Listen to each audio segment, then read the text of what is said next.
Daluyan for me is passion. When I joined Daluyan, I immediately fell in love with the place, the people around, the energy, the vibe, and most especially, the culture. Merong vibe sa'yo na parang you're part of the team, na cut above the rest kayo. Imagine, may opportunity ka to help, to provide service to these people, and see their smiles, and even touch their lives in a very positive way. Even just a few days stay nila dito sa Daluyan. Ako, wala gid ko ka-board sa line of work ko. Imagine you get to meet and interact with different types of amazing people from all over the world, each and every single day. Daluyan is passion. It is like beyond liking what you do, and it is a more on strong and deep passion within you for your work and career. Yung dream ko lang naman talaga is to have a good career path sa hospitality and tourism industry.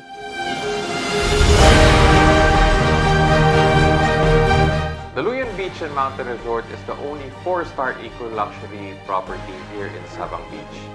A Department of Tourism accredited Level 4 resort in the area. And this, for me, says a lot about Daluyan's deep respect for nature, environment, and for sustainable tourism. Daluyan practices proper waste disposal. Gumagamit kami ng renewable energy gaya ng solar power. Mayroon kaming rebid sewage system na tumutulong sa prosesong pagsasala ng used water bago ibalik sa kapaligiran. And also, meron kaming materials recovery facility kung saan ginagawa ang paghihiwalay ng mga basura ayon sa kanya-kanyang pakinabang. Ang kagandahan ng work ko na ipapakita ko sa mga guests ang kagandahan ng Sabang at ganda ng Puerto Princesa. Dinadala ko sila sa underground river, zipline, Ogong Rock at iba pa. If there's one central theme for how the Daluyan workforce is composed and how we operate, it's respect for the planet and respect for people. At Daluyan, we encourage our team members to join the global commitment to sustainable business practices and to harmonious coexistence and workforce diversity and inclusivity. Nagpapasalamat pa ako sa Daluyan dahil binigyan pa ako ng chance na mapasama po sa middle management. Mula po sa mga lalaking naging supervisor, department head po, pinagkatiwalaan pa ako ni Sir Bruce na maging housekeeping supervisor. From 100% male, this year we're targeting to move to a 50-50 female-male composition of middle management. And for these opportunities for women, we're not hiring from the outside. We're promoting from within.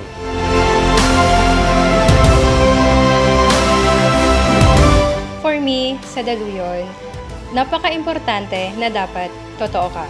Ang integrity ay isa sa mga foundation ng core values namin. Siyempre, nagsisimula yun sa pagkatao ng bawat isa sa lahat ng aming ginagawa, sa Daluyan o sa labas man o sa personal naming buhay. Ang integrity ay siyang guide namin sa lahat ng desisyon na ginagawa namin. Tulad ko, I'm a single mom. So, dapat precise ako in every decision na gagawin ko for the future and welfare of my son. Napaka-importante na ang bawat pagsiservisyo ng isa sa amin ay may integridad. Pagiging honest and sincere, it is within us, with ourselves, that we have this aspect of integrity.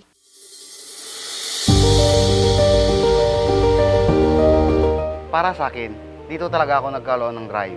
Yung malinaw na direksyon sa magiging buhay ko pagkatapos ng graduation. Kaya during internship days ko, ay ginawa kong lahat na makakaya ko at ginilingan ko para ma-absorb ako ng management at magiging employed ako pagkatapos ng graduation. Nung nabigyan ako ng award ng management na Intern of the Year, ay ibang saya yung nararamdaman ko. At napasabi nila ako sa sarili ko na ito na yung unang hakbang para maabot ko yung mga pangarap ko. Yung pangarap ko talaga ay magiging isang chef balang araw. Kaya taos-pusong ako nagpapasalamat sa buong management ng Daluyan at sa lahat ng mga chef na nagturo sa akin at nag-share ng knowledge nila dahil tinulungan nila ako na maabot ng mga pangarap ko bilang isang kusinero. Bata pa lang ako, pangarap ko na po makapagtrabaho sa hotel industry. Dito sa Daluyan, tinanggap ako bilang isang intern. After my internship journey, inabsorb ako ng Daluyan. And I am very thankful na naging parte ako ng Daluyan. Ako, ang dream ko ay makatulong sa aking pamilya. At nais ko ring ipakita ang taglay na ganda at kayamanan ng Pilipinas sa iba't ibang lahi. I have directed our HR Consulting Director to create policies and procedures designed to bring out the best in each team member. As the saying goes, the strength of the team is each individual member. The strength of each member is the team. Naglalaro kami. We had fun. Sabi ka nga, we work hard, we party hard. Pero sa aming day-to-day activities, hindi kami basta naglalaro lang. Everyone knows we work hard. And everyone does their best to add value talaga. Dito ako natuto at nadiskubre yung mga skills na kaya ko palang gawin. At isa ito sa mga stepping stones para sa akin. Masaya ako na dito na ako natuto at magiging isang ganap na line cook. Ang pinaka natutunan ko dito sa Daluyon ay i-improve lagi yung sarili. Hindi lang naman po technical skill yung natutunan namin dito, pati na rin po pananaw sa buhay. Mas naging matured yung isip namin dito. Mas gumaling na rin po siguro talaga. Ever since gusto ko magtrabaho sa magandang kumpanya at maging isang leader, dito ko po ito natupad sa Daluyon.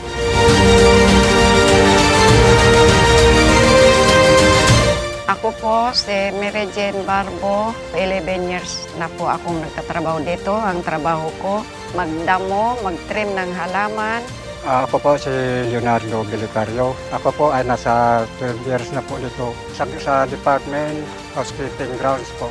Maganda po ang aming samahan sa mga katrabaho ko. Wala po kaming problema. Sa mga katrabaho ko, okay naman po kasi dito nagtutulong-tulong po kami sa grupo. Sa 3 lang po kami dito sa grounds, gardener. Sa how many years ko pong nagtatrabaho dito, malaking pong tulong sa akin kasi nakapatapos po ako ng pag-aaral po ng mga kapatid ko. Nakabili din po ako ng lupa, nakapatay po ako ng bahay, nakabili din po ako ng mga sasakyan katulad po ng motor at saka tricycle po.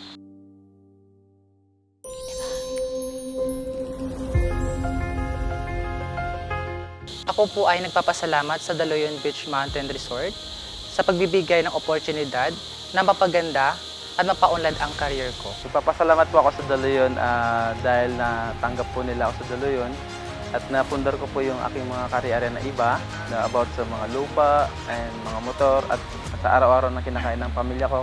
Maraming salamat po sa Daluyon. Salamat po sa Daluyon. Thank you so much talaga kay Sir Bros and Family Tan and sa company po ng Daluyon. Thank you so much. Kayo po ang nagbigay sa akin ng ganitong trabaho. Marami pong salamat sir sa aking pagserbisyo. Salamat po. Salamat Daluyon. Salamat Daluyon. Salamat Daluyon. Salamat Daluyon. Salamat Daluyon. Maraming salamat, Daluyon. Welcome to Paradise, mga buhay!